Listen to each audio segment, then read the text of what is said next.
Modified early warning system is a recipe, I like to call, that brings us early recognition of any kind of patient changes. We got together and looked within our electronic health record to see if there's some type of functionality that can help us identify these patients. Every time there's new data brought in, it's real time, and we can see that data then adding up as a score.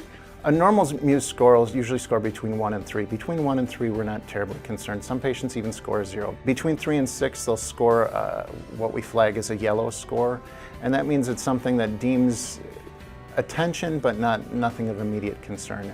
And then greater than 6 is where we start to take a hard look at the patients, determine what's going on, and see what we might not be seeing in the bigger clinical picture. One of our nurses who hadn't used the M.E.W.S before had a patient come to the floor.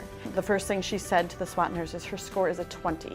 6 is high, 20 is astronomical to come to the medical floor. That nurse was diligent about caring for her patient all night long. By 5 a.m. she called the doctor and said, she still is not doing well. We've done a lot of different interventions, nothing's working, her score is still at 20. I want to move her to the unit. They moved her to the unit, and by 9 o'clock that morning we intubated her. By the next day we extubated her, and she got to get out of the ICU. How it impacts our patients is it makes it safer.